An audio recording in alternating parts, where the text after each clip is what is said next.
belonged to your city. You were using every bit of it. And when we have small lots, we need to use every bit of it. So we need to go to the edge and do our planting. And hedges. We all think of hedges as being formal, but the arts and crafts period loved hedges. They thought that hedges were great to use as devices to put their hollyhocks against and let all their plants grow and reseed. They were the element that they retained from the Victorians and encouraged people using. They didn't consider them like we do. They are of the period and they belong in arts and crafts gardens. And here you see that plan manifest. And here you see where they get their nature. Look at that euphorbia just blooming its head off in the right there. Just that is nature to them. This rose rambling all over is wild and nature to them.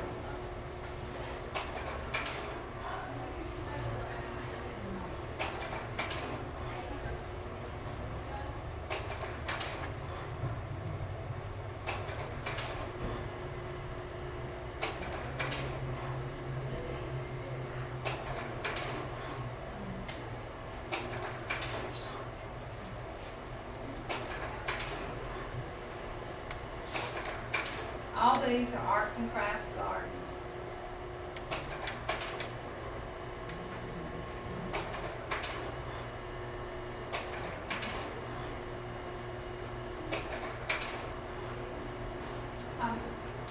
One thing we don't do often enough, and we have to be careful if we're in a historic district, is capture the entry with some sort of either planting or structure, so that it frames the front door and you have an inside-outside feel. So definitely when you walk through these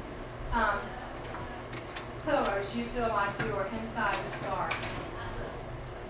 Now we come to the Gamble House. Green and Green in Pasadena. Everything looks hand-wrought. You have this wonderful planter here, you have this planter here, the shingles. It's all about craftsmanship. And we see this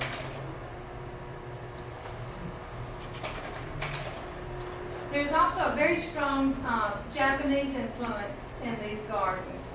And this is the picture of the garden at the top of the Gamble House. This is what it shows from the plan to the reality.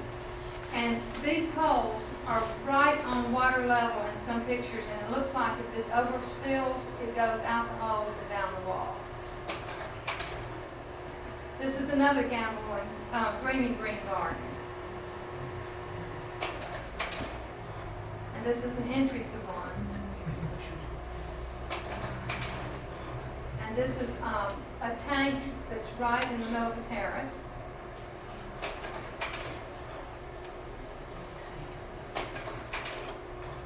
And here you most definitely see the Japanese influence. This is in the Poconos, house and garden. This is a gate, and the books all have, and also the magazines that promote this style of gardening, all have detailed drawings of the pieces. What it doesn't show is at the bottom, right under this one, is another square, and it opens up and a dog's head sticking out. But I didn't capture that, but I thought it was very thoughtful of them to put these on the side.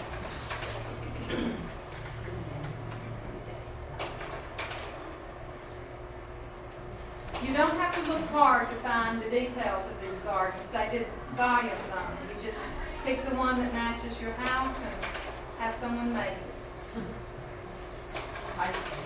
Yeah.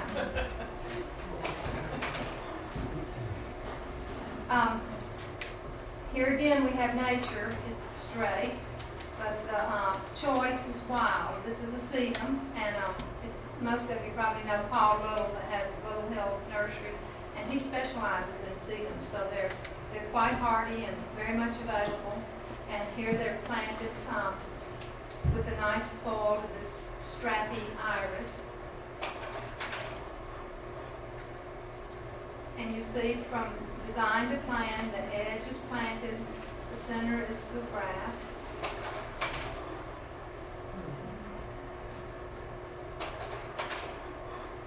And I love this, the benches.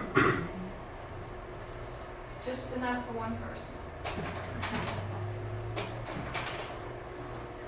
So we get to Memphis, and I drive around. Some of these are from 1997 when I talked to the Ansdell, and I just took photographs of gardens that the houses we're interested in. The gardens have some of the elements we're looking for in the arts and crafts bungalow style. And now you know how to design them, don't you? You know what they need.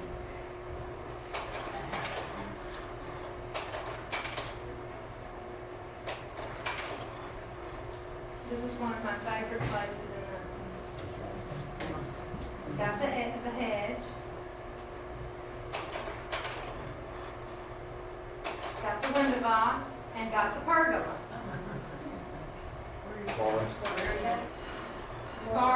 Forest and evergreen. Screened-in porch.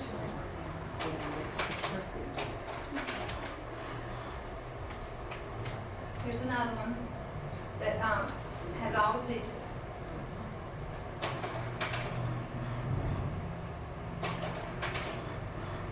Here's another one.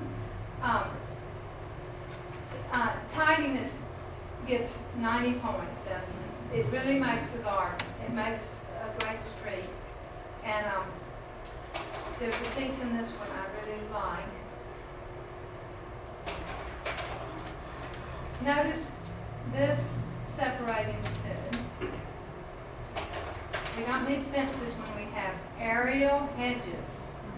You just limit up and you've got a wonderful aerial hedge.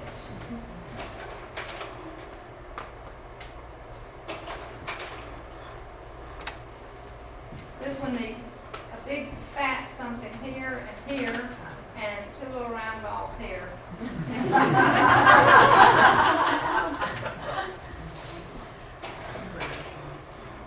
And all over you see pieces that are just great.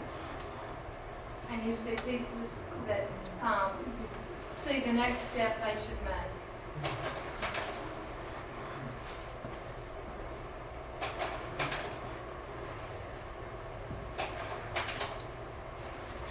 Now you know all the parts now, and you know my biases.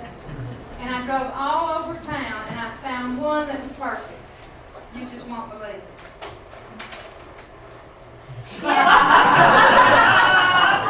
But this is all about materials. It's got everything exactly where it's supposed to be, but the materials suck. Is that not a scream? I thought, here, when we drove by, I just laughed. I said, "That's it." Okay, it's built up from the street. It has the edge. It has a straight walk leading to each door. It has not a lot of foundation planting. It's just beautifully designed. It's got all the parts, but lousy craftsmanship. Nice treehouse in there.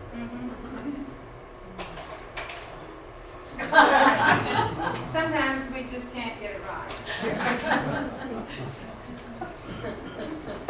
I have a handout for you.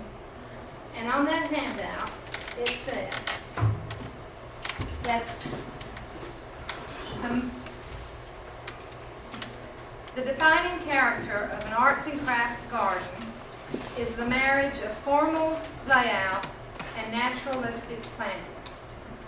Unity of house and garden, nature as primary source, use of local materials, freedom of growth in planting, naturalistic color schemes, plants valued for foliage, character, as well as flowers. Those are the characteristics of an arts and crafts garden that would go with your bungalow or Foursquare. So feel free to pick one of these up. And I also listed my sources and a couple of websites.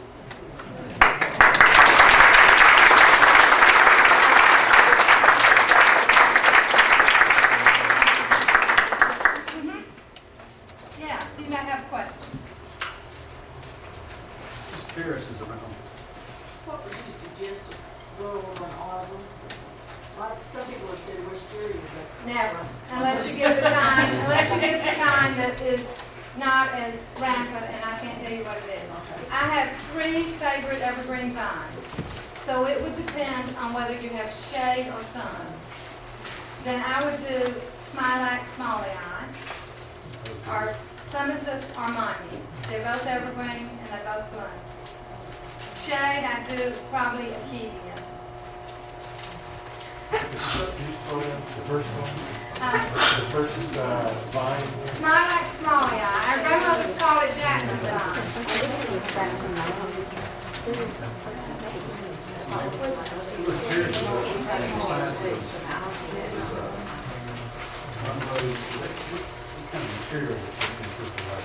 They do crushed gravel, they do flagstone. We would probably do washed gravel, concrete. They could be a number of things. And they'd be either random laid or they would be squares laid down. And they spend a lot of effort on their paving patterns too. There's probably no answer for this, but when there are particular plants in, like for instance, California, that were favored by arts and crafts? They weren't particular, and that's what's so nice. They didn't care if they had a tropical next to a native, next to a grass, next to a geranium. They just liked the mix of the textures and the foliage, and the color of the foliage. So they didn't restrict themselves like the Victorians did. Terrace is necessarily next to some steps, or could it just be around? They all connected. They had circulation. So when you walk down your front steps, you would probably turn left or right to go to the back garden, and there would be a walk that led you back. And if there were a place to put a terrace to view something else, they would probably lay a terrace there. Sort of a gathering spot to view your tea house or your pond, or they would even lay that pond in the middle of that terrace to make it the spot. Anybody else? Thank you. See, it's too bad we can't convince people and builders to have terraces instead of decks. Yeah, Look at well, something instead of having a Yeah. deck, it would be the same That's concept, good. but more natural. Right. But I did see in one of these books a deck that fit into the house, and what was so neat about it, they had it where it would raise up, and they had their hot tub in it. But the house had a lot of natural wood on it. But if you do have a deck and you don't think it matches your house, stain it to match. So it sort of ties in better. Okay, well, I know we're all anxious for March to be over with so we can start digging and gardening again. Thank you so much. Thank you.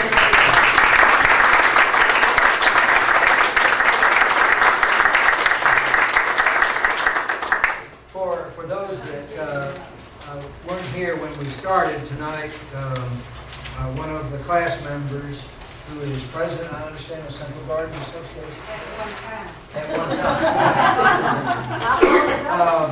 She brought several copies of the Central Gardens Handbook, which was written in 1981 by Carl Lawson and Jim Williamson, and it is really a really nice book that tells about neighborhoods and how the edges are defined, and a lot of the things that Susie talked about tonight. So they're only $2 a piece, so if anybody didn't get one and wants one, I've got them available. And next week, Mark Weaver. Mark lives in the reconstructed corridor in Evergreen that, was cleared for I-40 that never happened, fortunately, thanks to the Supreme Court and some stalwart citizens. And the rebuilding of that corridor involved a real challenge, interesting challenge, because our spatial needs today are a lot different than they were than most of the houses that were originally built in Evergreen. And so the challenge has been to try to create something that was compatible with Evergreen and still meet these increased spatial needs. And I think that Mark had an interesting struggle because he's designing and building his own house, and he'll take you through that process. And the last session, just as a reminder, is Jim Lutz. Jim is not here tonight. He was here the last couple of sessions. Jim is an architect, teaches at the University of Memphis architectural program, and he's going to do a critique of the redevelopment of the Evergreen Corridor and talk about some of the issues that were faced. And he may be going to do a critique of this preservation series as well, because he was very interested in what was happening. So, does anybody want a copy of this that didn't get it earlier? Karen?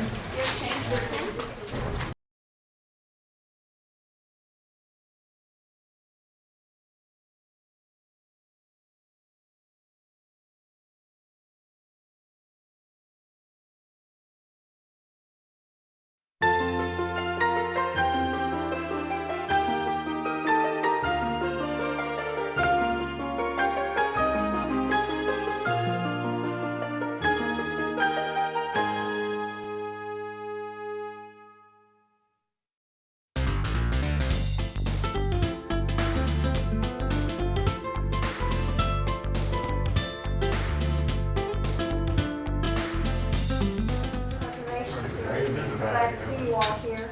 I just have two announcements. First of all, remember that we talked about having a home tour, and we didn't have a home tour for you on April the 4th. Remember, we talked about what would be a good day, and we're going to have it on April 4th, which is a Sunday in the afternoon from 2 to 4. And we have just a really neat thing has happened. I think I told you that in Nancy and Stone in my neighborhood, we have a bungalow that we think is a very special bungalow. It has all these wonderful bungalow features on the inside. And the house is owned by Linda Arthur and Jim Rice. And they live at 1196 at Dorothy Place. And next week we'll bring you some maps to let you know where to go. But we also have one of our own students here, Ted Morton, who emailed, well, actually talked to us after our presentation last week. And he lives at 1642 Linden, and he has a wonderful Foursquare, and he offered to show that to the class, which is just a really neat thing. We thought it was just very special to have someone from the class offer to host this event as well. So this is just really great. So what I'm going to do is pass around this piece of blue paper. And what I'd like for you to do is just sign up. What we want to do is we want to switch you. We want to do half of you go to the bungalow at 2 and half of you go to the Foursquare. And then get to the other one by about 3, so that we're talking about a 2-hour period on that April the 4th. So we would have your name, and I believe we've got your phone number, so we should be okay. It doesn't make any difference. We just like to have some balance if we can. And if you want to go with someone particular, just to let us know. Okay? Okay, so I'm going to pass this around, and then of course this is the sign-in sheet. So are there any questions about that? Okay. I'll start over here. And then I would like to introduce Jean Birch and you, who will introduce our speakers for this evening. Well, we started out with an overview by Simon Herbert on Foursquare and bungalows. Everybody kind of had a chance to get acquainted with the two styles, if you weren't already. And we subsequently found out that half or 2/3 of the class lived in bungalows with Foursquare, I think. And, so we are a class full of experts in a way, depending on which one you live in. Then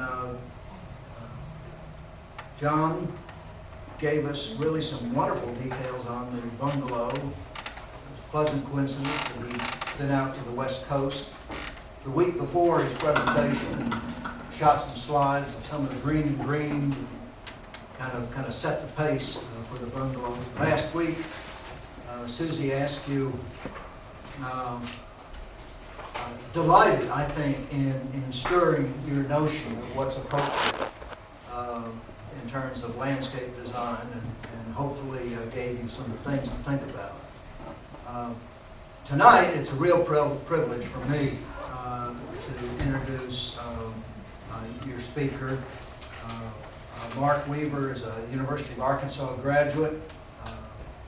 He came to Memphis about 20 years ago and joined the firm of Nedak Bobo, today known as Nedak Bobo Group.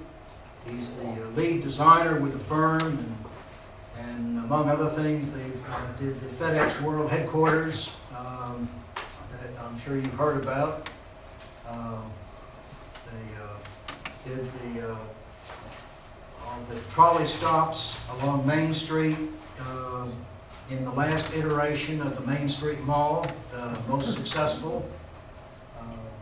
And they did the Peabody Place complex. All of these have won design awards either at the AI Memphis level or the regional level. And along the way, he had time to handle the design on the courthouse restoration, which was really a wonderful, wonderful project. And if you haven't spent time in the courthouse to appreciate, well, you really need to know where you started, I think, to appreciate the final product. But it was an archaeology project, in a way, uncovering what was originally there and restoring it so faithfully. And I think that's just one of our great restorations here in Memphis. Fire Museum is a wonderful project. He was also responsible for in mixing, I think, some contemporary features with restoring the old firehouse and making it come alive as a museum. Mark served as president of the local AIA chapter at one time, and very active in other regards. And he comes to us tonight because he moved into Foursquare at one time and got a proper education about how the Foursquare works, and then he created the opportunity to design one for himself. And I didn't know this before tonight, but I think it's really a nice testament to his contribution as an architect in his own house, that after he designed his own house, he was recruited as the evergreen liaison to the Landmarks Commission representing the area. So Landmarks must have looked favorably upon the work that he did. Anyway, it's a real treat to have you, Mark, and we're looking forward to the presentation. And after when Mark concludes, we'll have an opportunity to ask questions. You can challenge him on anything you want to challenge him. I'm sorry I have to stand back here, but I have to run this machine, and hope that works out. I want to talk a little tonight about the history of American Foursquare to begin with, and then go into the design process of what I went through in designing my Foursquare, what my inspirations were, and you know, just the process from beginning to end, through construction and then the final product. So, starting out the American Foursquare, as many of you know, roughly the time frame 1895 to 1930 was the heyday for that. A little bit of history about the Foursquare. It made its appearance at the turn of the 20th century and then reached its boom period in World War I. It's known by a variety of names, Foursquare being the most popular, but also called the Prairie Box, the American Basic, the Basic Box, and Edwardian. It was a post-Victorian style and shared many features with prairie architecture, which was pioneered by Frank Lloyd Wright at the same time, taking on just the simplicity of form. It's unique. It's found in nearly every part of the United States. Here in Memphis, I think when I started this process, I thought these houses were more regional, but come to find out they were nationwide, and found that interesting. I think it became so popular because it was the most practical of housing types. It was cheap to build, provided roomy interiors. It was open, usually a lot of open plan, and it could be built on a very small lot. And the box shape, I think, took advantage of every buildable square foot. You didn't have a lot of wasted space, and again, that made it cheaper to build, and it was, again, it's just a very simple form. Its attributes. The Foursquare is really not a style of architecture, but a type of architecture, a type of house that has certain attributes. And most all Foursquares have most of these attributes.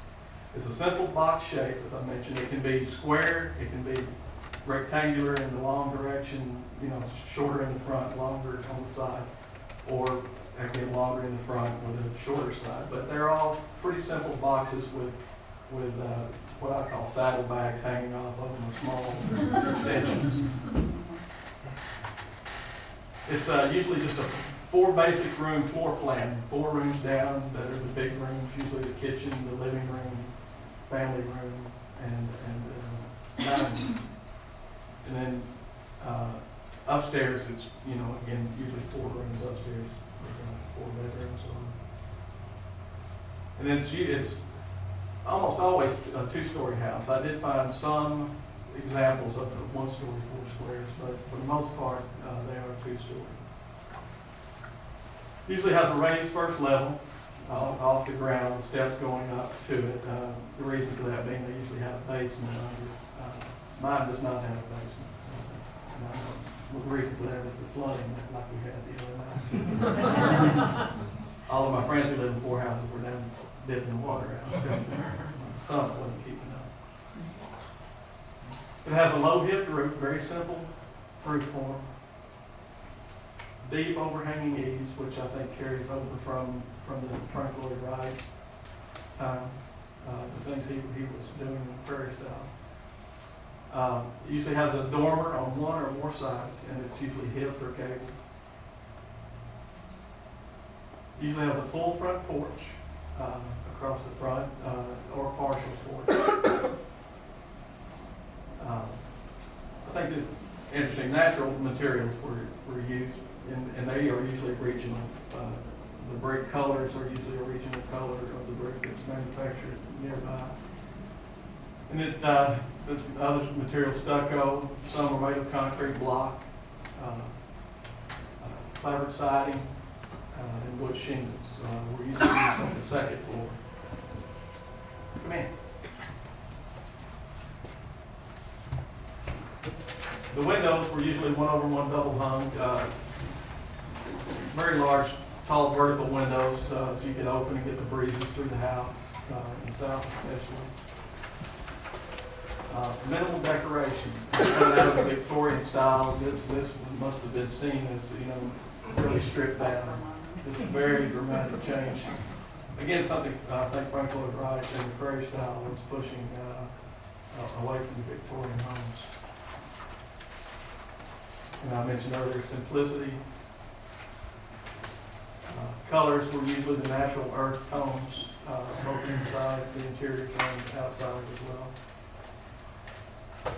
And I think a lot of the arts and crafts moved into these designs for detailing, especially in interiors in the main entry with built-in shelves and bookcases instead of freestanding furniture. It's kind of a new movement. The Foursquare can be in different styles. I said the Foursquare was a type of house, but it does have style attached to it. They can be craftsman style, as I mentioned, mission style, the one you see there, prairie style. You see some colonial Foursquares, Italian Renaissance, and neoclassic. There's some detail, I'll show you later some examples of these. And there are some Victorians, not very many, but we did see a few. One of the things that I think maybe because it's so popular, was that they were sold as kit homes by Sears and Roebuck, Montgomery Ward, and a lot of other companies were putting these out. And as you can see, they were very inexpensive. And how would you like to buy a house today for $1,500? And actually, they would build it for you for another $500. So I'm just going to show a few examples of these. You can see in the plans of these that the simple rectangular box with the porches attached. A lot of them had side porches or porte-cocheres to pull the new cars in at the time. All of these are out of the Sears and Roebuck series. I think again, all of the issues I mentioned earlier, the one-over-one windows, the front porches, the dormers. This home had dormers on the side, on all the sides. They let light into the attic. They were very functional at the time. And this one's a little more expensive. It was $3,000. The stairs are usually simply located in the home instead of on the exterior. This one was a concrete block home.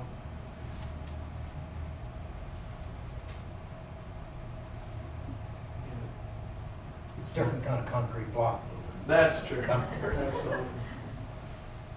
And then this was the mission style four-square example. Now my sojourn in this journey began when they were going to put the lots on sale in the Midtown Quarter, the Evergreen District. And at the time I was living in Shelby Forest, down near the park, north of town. And my children were growing up and needing to get in schools, and so we decided to move into Memphis. And I thought it very interesting, that they were going to resell these lots and I could build a new home in a historic neighborhood. And this is a map of the Midtown Quarter, and what they did was they put these up for auction, and so I prepared my self for that process. It was very nerve-wracking to think, I was going to bid against builders and developers that were going to come in and so forth. And on the first round of bidding, I had bid on a lot on Autumn Street, which was on the corner of Autumn and Hawthorne, and was beaten out by $500 on the line. So that tore me up. But they put the lots on sale, certain sections at a time. And so the next section that came on was on Overton Park and Galloway were the two pieces that were up. And so I ended up winning a bid on the lot at 1815 Galloway, which was in the middle of the block. You can see I got it highlighted right there. And it's close to the park and between McLean and Hawthorne. And was the first lot that they had torn down. The house to the west of me was an existing home, and then there were 4 other lots before I got to McLean. I didn't really want a corner lot on McLean because of the traffic and so forth, so I ended up bidding on one in the middle of the lot. It was 150 by 50, 150 feet by 50 feet wide. So after that process, received the design guidelines, and actually it was a very good thing to receive because it focused me in on what I needed to do. I mean, there were some very strict guidelines about what you had to do on these lots. You had to have appropriate setbacks on the lot. There was a line established on the street that you had to follow as far as you couldn't deviate very much from where the front of the house could sit. The garage had to be in the rear of the home. Luckily, this lot had an alley that we could utilize. The massing certainly had to be compatible with the surrounding homes. There were some bungalows and some four squares on the side. My needs were a little larger house, so I kind of decided on a four square. The walk from the sidewalk to the porch, had to be there. And actually, if you remember those lots, Gene was mentioning earlier that his first memory of it was you drove by and the only thing left were the steps up on the hill and the trees. And so those were the things that they wanted returned, which was good. The drives had to be appropriate to the lot. You either needed to share a drive, as you see in the middle of that, and go back to a garage in the rear, or enter off of the alley, or if you were on a corner lot, you come off the side street. The only real way I think that you could come off of the front was if you set the garage in the back or have a porch to share on the side.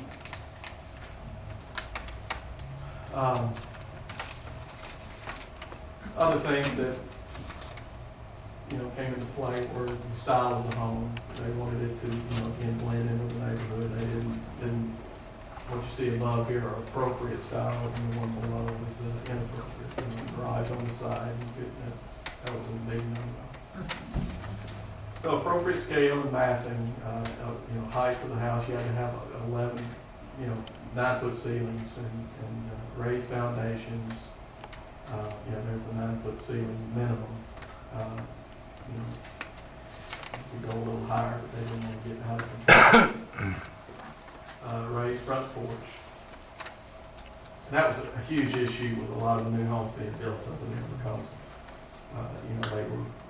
the developers that came in and bought the lots were really wanting minimal front porch, and there was a huge issue at Landmarks every time about, make the front porch bigger, and then the windows were another huge issue. They, wanted scaled windows that were similar to what, historically were there, and you saw proposals for, all kinds of cheap windows and stuck on molding and so forth. So that was a big battle. Dormers. They did want the dormers on the home. And I'll show you a little bit how I used mine. And the dormers had to be, again, appropriate scale. They created certainly visual interest on the roof. And didn't have just a plain simple roof. Functional, again. They had to have glass in them, I think, it was what they were after there. They had to be compatible to the main roof, fit the ridge line. You couldn't have a real pointed dormer. They wanted it to work with the ridge line of the home and feel right. Porches were certainly required, raised foundation porch. A lot of the homes they were trying to, put them at grade, and they did definitely want them raised. The columns, substantial columns and balustrades. They could be solid balustrades or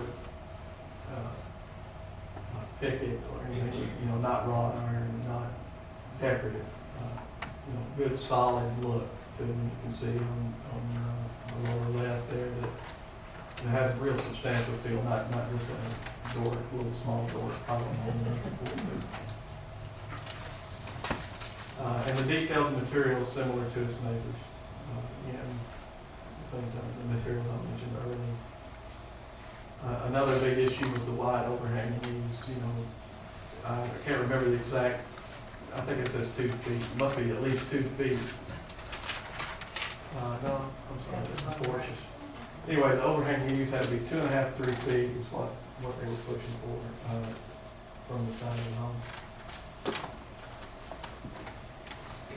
And then these are some of the appropriate porches, and you can see on the bottom with the decorative columns here, and the little spirals, and the wrought iron was an inappropriate look. Just some styles that were in the neighborhood. Again, the four square, the bungalow, of course, the high styles, that you see in Central Gardens. There were several in Evergreen as well. The cottage style and the Spanish Mission style. There are several Spanish Mission homes there on McLean, for instance. And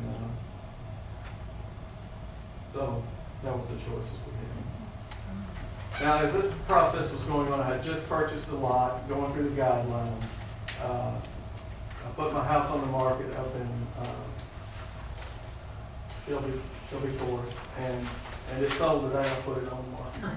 So I sold it way too late. I didn't have enough money. So I had to, and it was just fortunate, I think, that happened, because I got to move into this house on Harvard, 1498 Harvard. I rented it from a guy who worked for FedEx and been transferred out to Colorado Springs, and ended up living in it for 2 years while I designed my home.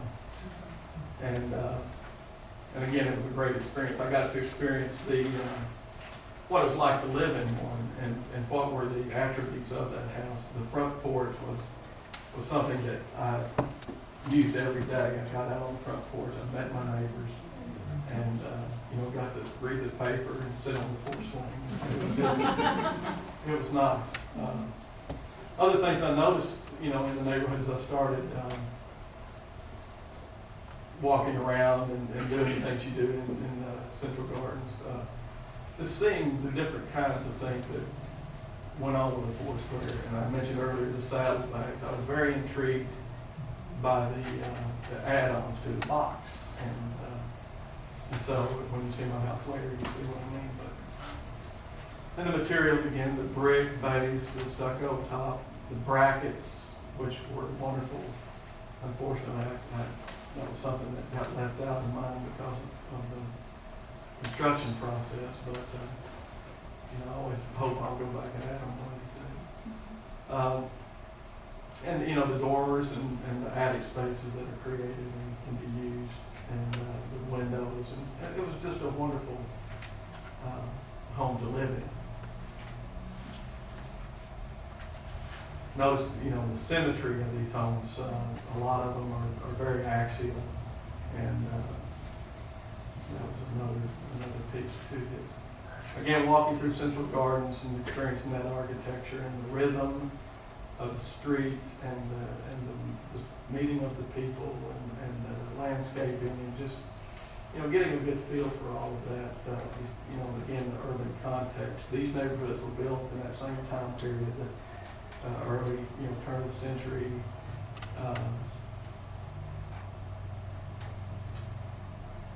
And certainly Central Gardens have its same styles that you find in Evergreen, which again was built around the same time.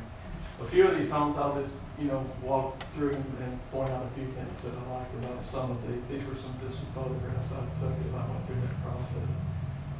Started looking again at how dormers were treated.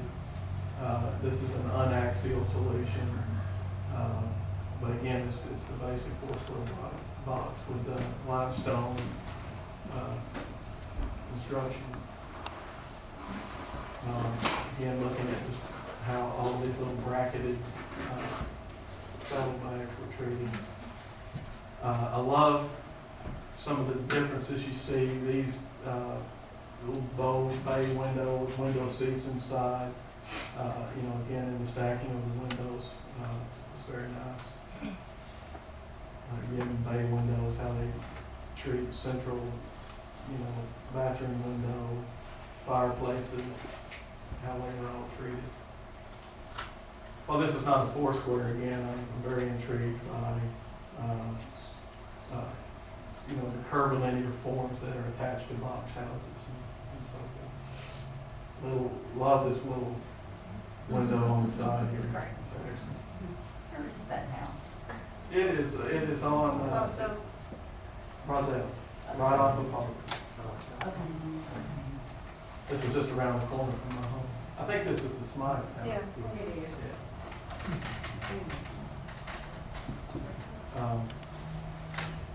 Again, the wraparound porch. This porch wraps around and has some wonderful bay windows all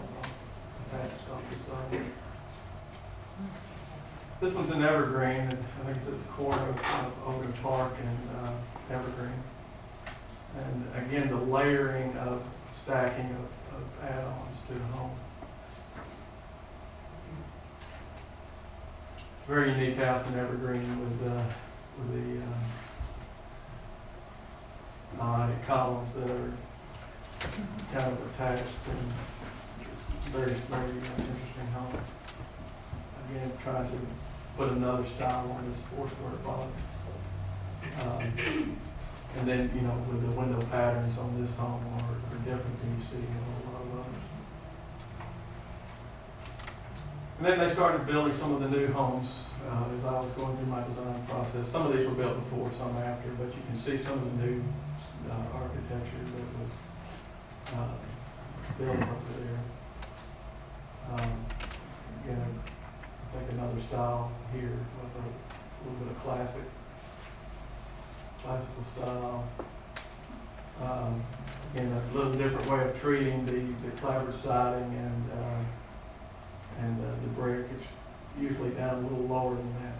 But I think it's an interesting twist on it. This is Frank Rick's home here. Another different cladding, different style. But again, all of these were influencing what I was thinking about. This is a series of I started out on the design process. I used a single roll of trash paper. And I started at one end and just put all my thoughts down as I went forward. I'll run through these. I hope it doesn't bore you too much, but I'll run through this. And it was just a series of just thoughts and processes that I went through, and ended up at, I think it's about 30, 40 feet long. Started to bring it, but couldn't roll it out. But this is the first thing I just started with, and I started thinking about, again, just the four squares that you would put together and how you would arrange that. Then it's a little site study, and it was just and I'll kind of click through some of these, and again, it was a lot of little thumbnail sketching as I just sat and thought about how all of this could fit together. I set myself some parameters when I began that I was going to build 3,000 square feet, and I was not going to go over that just for budget limitations. So I set myself on 3,000 square feet, and tried. You know, it was very, very hard not to exceed that, but I ended up succeeding on it. And after a minute, I stepped back and thought, well, maybe I ought to do a site analysis, which all architects should do when they start a process. And so I stepped back and, you know, started looking at my setbacks and what I had to work with. I had 3 big magnolias in the backyard that were existing, and did not want to lose those, so that played a factor in it. My sun angle is from the south, so I wanted to, you know, think about putting my kitchen and my breakfast room on the back so that I could get the morning sun, and, you know, be able to look out on the backyard. And then I had there's actually 2 giant pecan trees in the neighbor's yard here, so I'm totally in shade in the backyard. And thinking about creating indoor-outdoor spaces, I wanted these trees and how I arranged on the site to help form a room in the backyard as well. So that was just some of the thoughts I was going through. I started to thinking about how could I put a twist on this home, do something a little out of the ordinary as far as you know, twisting something or you know, pulling some axis through the home that deviated from the 4 square. And so you can see some of these thoughts as I was going through that, trying to rationalize that thought pattern. But again, all these little thumbnail sketches up here are a little different, you know, parties, little vignettes of how this thing may lay out. I went from, you know, long schemes with 3 rooms deep to, you know, your typical 4 square home. This plan, you know, dining and living and family room and kitchen. got a little crazy there. Again, you know, just trying to think through all of the ideas. You know, it's once, you think this is once in a lifetime deal, you know, go through this, and it was, so I didn't want to mess up. And now I'm thinking I might, after 10 years, I may try it again. I started to, you know, get back into a simple square form, how that would be translated, you know, with some central element. And again, started looking at how these simple form attachments could work off of, off of the home, and how they would, provide some interesting spaces within the house. Again, different way to do the stair in the middle, just the twisting of it, rotation, and keeping everything axial as I went along. Another thought again was to create a kind of service side of the home with the stair and the utility room and the kitchen, and then have all the family living spaces, the den, the dining room, and the living room, on one side. Just another thought process.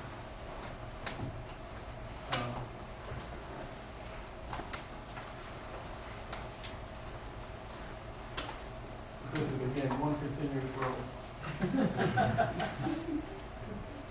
How long did it take you to doodle your way through this one continuous? Well, I think it was a process that lasted 6 months, at least. Yeah. Then started thinking about elevations, just some beginning thoughts on, a little sketch here showing 4 gables on the house rather than a hip roof, and I felt I was deviating a little too much from the process. And then what I did was I settled in on 2 or 3 plans that I wanted to develop a little further, and I actually ended up modeling 2 of them up in a model form, and I'll show you that shortly. And then really started thinking about elevations and how the massing would work. Another plan here, the simple 4-box plan, and how things attached on the sides. Another plan with a stair in the center, kitchen, dining, living, den. The house ultimately ended up being 40-foot square home, and so this is getting closer to where I ended up. I think the stairs were the biggest problem for me to work out, because they would eat up so much space in the house, and centralizing that, I think, allowed me to not eat up so much space.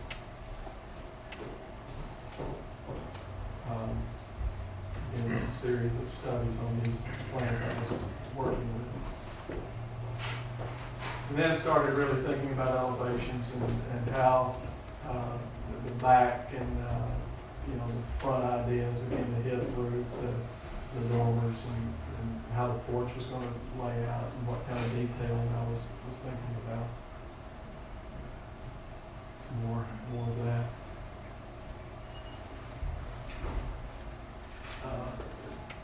One point I was looking at putting the stair on the corner and making a feature out of it on the front of the home. And then I just stopped and went back and said, okay, what is my design concept, and how strong do I want that to be, and what is the pure idea of it? And again, I looked at the axial thing. It was very, very critical in this home for my design process. And then I just took the 4 boxes the 4 square 4 boxes that are tied together in different ways. So I did that. I actually did this little sketch. I put it in a PowerPoint sense.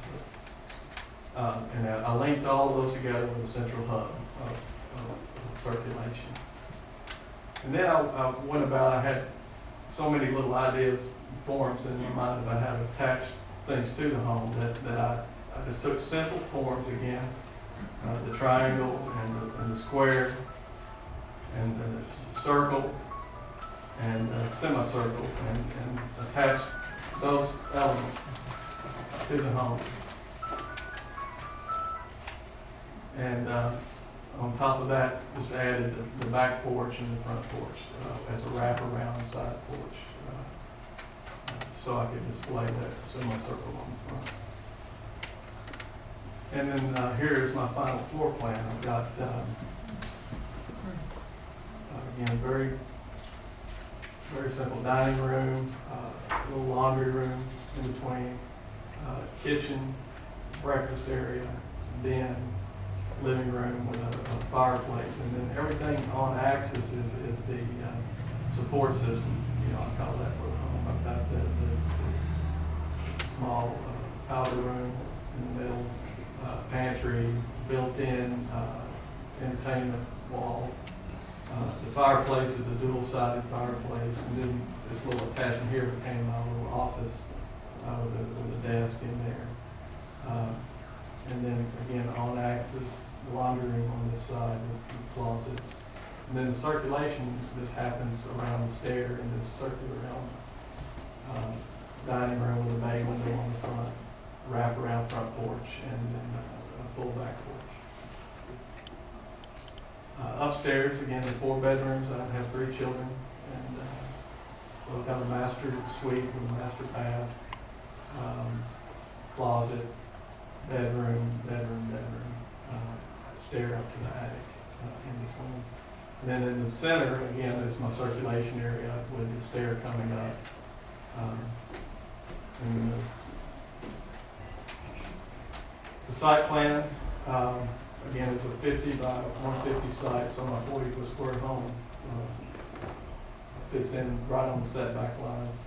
I have a detached garage with a breezeway connection, alley entry into the 2-car garage. Again, creating this room in the back with the breezeway, the 3 magnolias, and got 2 dormers on the roof and the fireplace. And I actually have 2 gable dormers on the side. The next continuation of that roll of drawings, I just mocked up my construction document sheets and tried to set up how many drawings I was going to have to get this thing built, and just click through these, but they were just setting up my process for working drawings. And like I said, I did build some models of the house. The one I built for the house that was actually built, I had it over to the site, and the contractors were using it. Okay, now I see what you mean. And they ended up ripping it off. Somebody did, I don't know. Somebody walked in there and got it. Somebody else has a house like that. But this was one of the other models I had built for, for the other one I was looking at the time. Again, you'll notice that I mentioned earlier, very intrigued by the add-ons pieces. So that was one of the other things that I really wanted in my home and ended up not doing was the prairie style windows.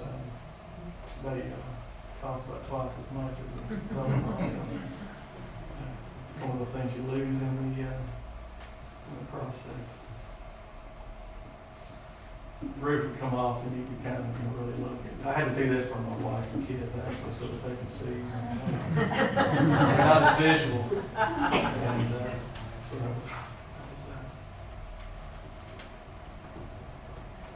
Next phase of the next, like I said, the design took about 6 months, and the construction document probably took me 2 or 3 months to do it at night. And after the wife and kids were in bed, I could stay up till 2 in the morning and draw a little bit.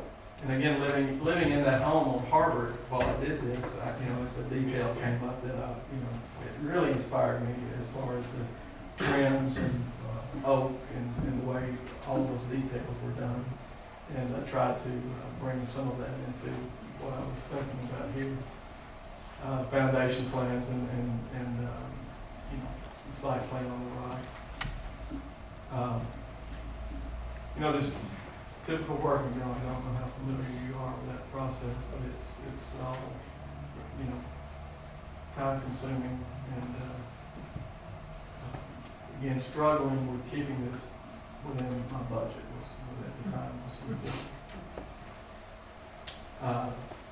Again, I designed the fireplace like a true architect should, with all of the brick and the way real fireplaces are done. And I ended up having to lose that as well when I found out that again was going to cost way too much. So I ended up going with an insert fireplace.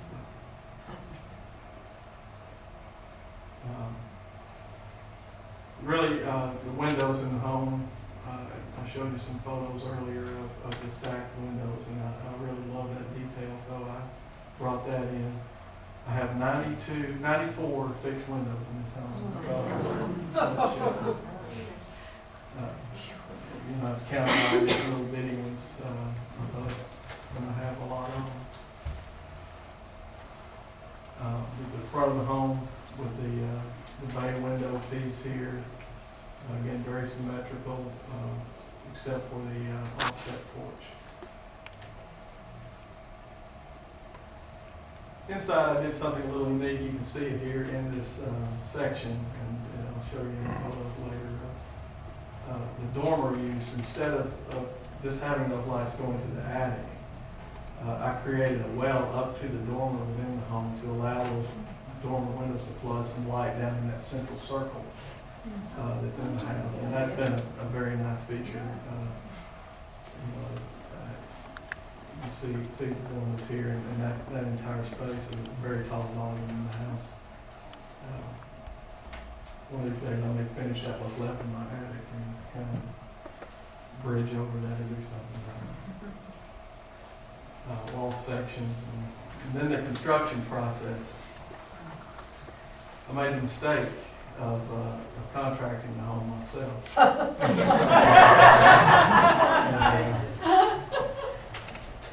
Thought I could save some money, which I did. I did. I ended up building this home for $170,000. Wow. And so I did save a lot of money, but I almost had a stroke. Nervous breakdown. Trying to do it while I had a full-time job was tough. I did hire a superintendent who helped hire some subcontractors and kind of went by the side every once in a while. But I had to buy all of the materials, and the first thing I bought was the lumber. Brought it out to the site. Cost twice as much as they said it was going to, as it went on.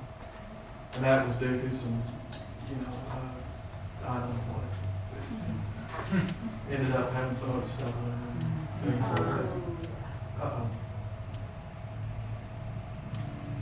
That's not good. Let's see if we can look back up.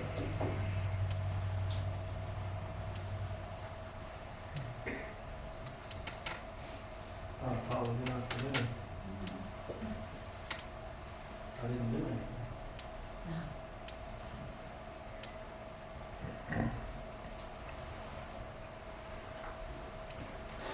While we were doing it, how long did it take for actual construction? About 9 months. It started in October and moved in the summer. So it was about 9 months.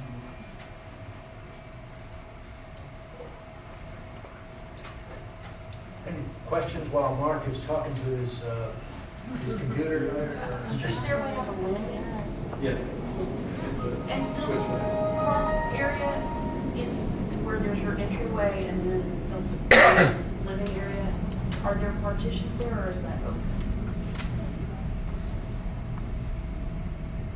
I'm sorry, hold on. That is not the same.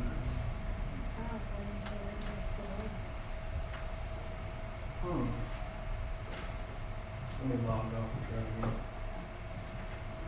again.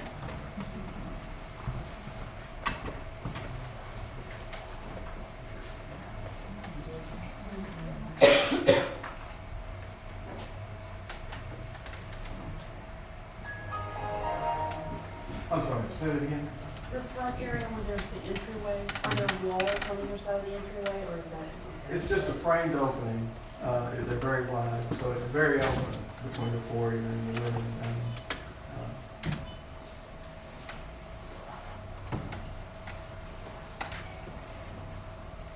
You said you had a laundry room between the kitchen and the dining room. Yes, ma'am. Is access easy from the kitchen to the dining room? Yes. Because I read in the commercial appeal, I think the kitchen and the dining room relationship is a lost art because it's hard to determine how the dining room is usable when it's so far away from the kitchen frequently. Well, it's just the kitchen and, I mean, it's less than 15 feet. Don't sound. I think my icon is gone. Or the color point. Just go there from start. Somebody sold it along with the model of the house. Yeah, exactly. I'm gonna shut it completely down and see if I can just read it. But the construction process lasted, like I said, about 9 months, and it was, you know, I was head out there at lunch, I would go after work and see progress, and, you know, I unfortunately get there every time and they had built something wrong, and so we had to clear it out, and, you know, go through that process, which was excruciating. I was gonna say, you did it the hard way. I did. Yeah. I really, really did. So was the problem that they would read your plans wrong, or they just would ignore your plans, or they could be read Well, you two know, ways? House builders build things their own ways, and whatever they're used to. If it's different from what they're used to, they take the easy route. And that's what I found time after time. If you did it again, would you get a contract? I would. And I'd leave town. What you don't see will not.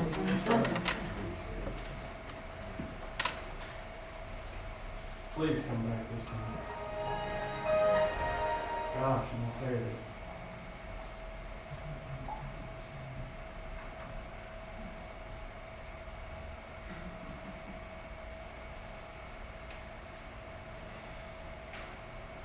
Did you have to get permission to connect the garage to the house with the breezeway? No, Because I'm I encouraged. don't remember seeing where that was, I mean, usually I've always thought Right. how dumb it was to have your, not be able to get from your garage to your house without getting wet, but evidently that was like an outhouse and it wasn't nice to have it connected. I'm gonna get this back here in a second. I apologize. That's the unfortunate thing about computers is that it is. I was doing a presentation in Little Rock a couple of years ago, and this thing, very same thing now. Load up. What was your lot size again? It was 150 long and 50 feet wide.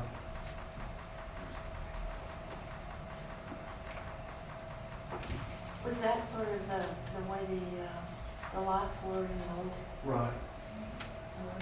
The lots were actually put back exactly in the same spot because of the trees that were on property lines and so forth. They were close.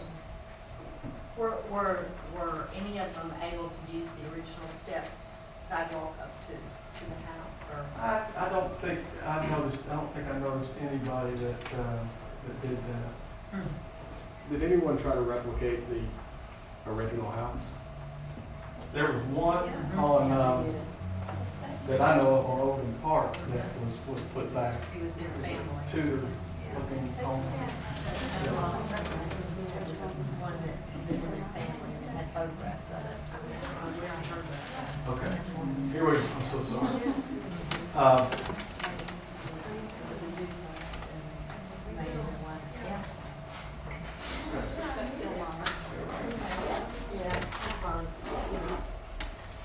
Okay, we were on the construction. Actually, one of the things that the contractor did, he actually put, you know, the board roofing on instead of plywood, which, you know, the wood under the roof was real wood instead of plywood, which I found good. It was at the time at the same price to do it out of plywood or wood, and that worked well. You can see some of the, again, beginning to see some of the forms on the home. I had the symmetry, I had the gables on the front porch gable, the gable above the bathroom window in the middle, and then the dormer at the top. All very symmetrical, all the same size. The bay window in the dining room, and that's my daughter's bedroom on the top floor with a window seat in it. True window seat with she can open up and use. The shot's a little dark, but you can look up and see. I'm looking up the side of the stairwell and the dormer up top that throws the light all the way to the ground floor in the house. There it is there. The breezeway. Yeah, again, construction was a mess. You know, it rained, muddy. You know, I'd go out. We actually moved into the home before it was finished because we got kicked out of the house on Monday. And the first day, my wife pulled up in the garage and tried to go in the house. She lost her shoes. The home you see next door was the original house on the side. Next door. And actually, it was an interesting story. He grew up in that home and then moved off to Atlanta or somewhere for years and years and years. And he lived there when the trolley line ran down Galloway. And it's a wide street, if you know that street. And then when his parents passed away, I guess, he ended up buying the house back and lives in it today. And he's told some great stories about living there during that time. I was hoping he had some pictures of the house that used to be on my site, but he couldn't find any. This is from the alley, the garage. Again, a very simple box form with a hitch roof on it, just to mimic. And then this is the finished house. This is right after it was finished. The landscaping has since done a lot better. But kind of just go through some. It's a four square with a twist, is what I like to say. I mean, it's got some kind of modern things going on with it, but it has some root in history with the forms. You know, the windows with the diamond pattern in the windows through the center of the house. The bay window on the side. My scuppers are actually the little diamond scupper on the side of the house to let the water. I have a solid balustrade. Something I think I would change if I did the home again because, you know, while it provides, you know, your front porch, when you're sitting down, you're a little too closed. I think I'd like that to be a little more open. Did some accent detailing with limestone just to reinforce that diamond pattern. I had originally planned to do some pylons right out front here that just kind of reinforced that axis. Again, something that after having to move in so quickly, I just didn't get finished. I ended up putting the historic diamond shingle on the roof. Luckily, I bought some extra bundles and I have had a lot of them blow off over this 10 years, and they don't make them anymore. So, again, an axial shot. This is before the home next door was built. I actually cantilevered these bay windows on both the front and the side. They don't come to the ground. They kind of cantilever out. Again, my office is in this little area here, and my little exercise room off the bedroom is upstairs. Coming back, the materials I chose, I think when I went through landmarks, I chose a natural, it's a gray-brown brick a little bit unnatural for Memphis area, chiefly reds and browns. I wanted something a little different, but I kept it in the earth tone. And then used at the base of the home instead of limestone, I used a split-face brick, which gives it that rough texture. And then I used those as soldier courses at the floor line, and then just a string course around the top. Got the overhanging, 3-foot overhanging eaves. Again, I had designed, if you saw in the elevation study and the working drawing, there were some very simple triangular brackets I had on. Again, left off Prussian back. On the back, I have just that pure circle you saw. It goes both inside and out. Forms my little breakfast. I have a little small breakfast table in there. And upstairs, one thing I wanted in this house I never had was a whirlpool jacuzzi. So I put it in the circle on the second floor and have a couple of skylights that let some light in. And that's the breezeway going back again. I had to get the swing up immediately. And that's the garage and the breezeway connection back to the house. Nice backyard. It's formed a nice room, shady, very nice in the summer. Hard to keep it getting grass growing. And then inside, I have bought some mission furniture. I felt this house needed to have it. I actually bought it before I moved in, knowing I was doing this. So we bought some mission furniture, couch and dining, coffee table chairs. And then this is the fireplace. I have some detailing around it, some mission tile around it. I have my Frank Lloyd Wright windows. But this is the stair. You enter the stair from the back side. You come up to a small landing. It's kind of circular. It goes up. And then that's the dining room on that side. Wood floors. I wanted to keep with that, and the oak trim that I have, and to do the picture hang rail like you would see in the dining room. I have the china rail. Again, things I drew from the home on Harvard that I would not have done had I not lived there. There's the wood panel with wallpaper on the dining room. And I only have a few shots in the interior, but that's looking from the living room back into the family room. The circle you see that you saw in plan, I have carved through the home vertically as well. Built-in bookcase along that curve here.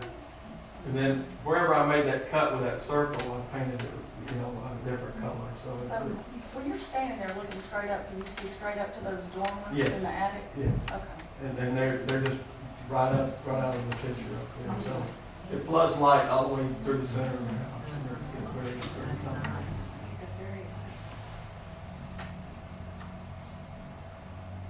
And this is the feature shot. I had this house published in Architecture South, and so I had to get one of those hero shots. So it looks a little better than that actually when it's got the right. So that's it at night. And another interesting story. The 2 months, I guess, or I can't remember exactly when this happened, but several months after I moved out of the home in Harvard, I'd always worried about this tree in the backyard that kind of leaned over the house and the wind would blow. But right after we moved into our new house, the ice storm hit, and several months after, and that's a picture right in the front of 1498 Harvard. And then this was the home, the attic of the house we lived in. They ended up having to completely tear the back of the house off, the top of the house off, and rebuild it. But they put it back pretty close to the original state. Yeah, I was glad I didn't live there. And that's it.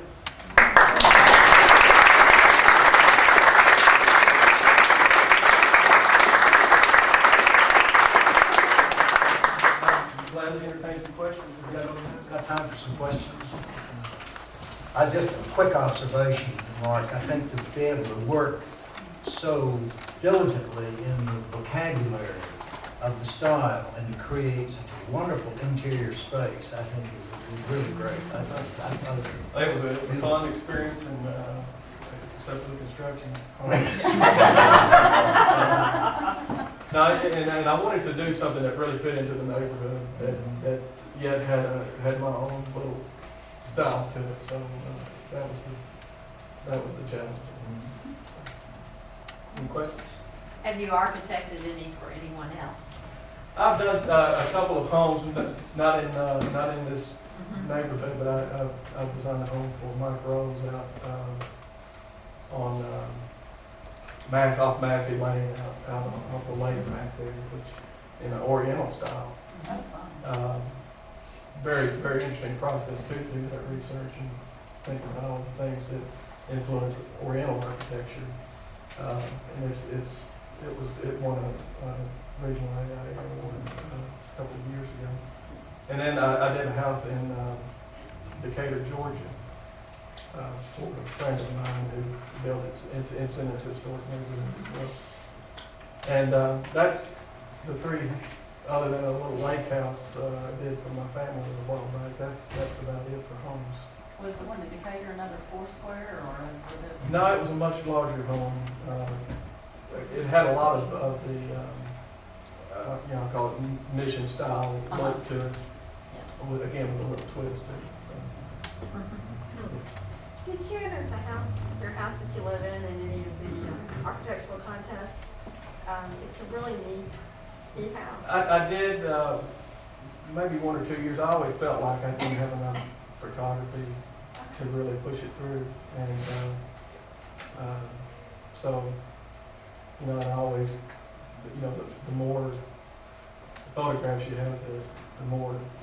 And at the time I built it, I hadn't furnished the house completely, and so I did 1 year, but that was it. Again, I had Angie King was the editor of Architecture South, and she got it published in that magazine for me. With all that open space, do you have a very high utility bill? It is not too bad, actually. I mean, it's no worse than any other home in the neighborhood, as far as I can tell. I did insulate it very well, and I did do multi-zone mechanical systems, 4 units, 2 down, 2 up, that kind of split it out so I can, while it's open, I can cool what I need to when I need to. So that. And with all the new technology, the programmable thermostats, all the things you can get with a new home that you really can't get in an old house, that helps a lot. What type of heating unit? I did do gas. You did? Yeah, gas heat, which up until the last 2 years has been very. Now you wish you had electric. Now I wish I. In your old house in Harbor, what kind of heat? They had put in a central system. Yeah. Over there, they had retrofitted and put that in themselves. That was nice. I have just kind of a general question. Do you know who came up with, what group came up with the guidelines for sort of the stringent rules for new construction in Evergreen? Who handed you those? There were, it was the Evergreen Historic District. I believe, Jim, maybe you may know more about this than me, but they had a committee that wrote the guidelines with the help of some architects, and also working with Landmarks Commission. So I think that's how it got put together. And what would happen if a builder didn't adhere to those guidelines? What, were you fined, or did you have to correct it? Do you know? Ultimately, that was the ruling. You had to go through the process of getting your plans approved by Landmarks beforehand, of course. And then as the construction started, if the inspector came out and saw deviation from those plans, he could have the code official shut that project down. Now, there were a lot of things that slipped through and Yeah. got built that weren't really complained. But, I think if it was, staying close to it, they would Right. Did you have to make any modifications to your original plan as a result of landmark? Not very many. I can't think of anything significant.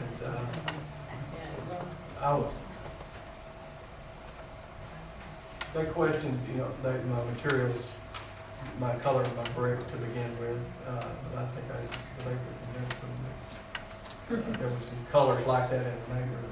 While it wasn't brick, there were those colors. Are you still on speaking terms with the people who worked on your house? I did see one of them not long. It was a weird deal because the subcontractors, they like to work with people that are going to give them more work. And so it was very tough to get them out to the site. I mean, I was the last on their list when it came. And so, I would have to kick one off and switch to another right in the middle of it. And luckily, being in the design profession, I was, the material suppliers were very good to me. Got very good prices. But the subcontractor getting them there to put the work together was a big struggle. Big struggle.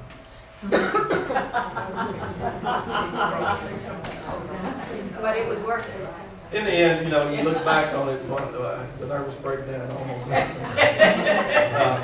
But in the end, I think I got a house half price. Yeah, I'd say. I just want to say, I have a fourth floor, and what it was so interesting to hear you talk all about every element of it. I feel like I'm going to go back home and look at my house in a totally different way, and I really appreciate that.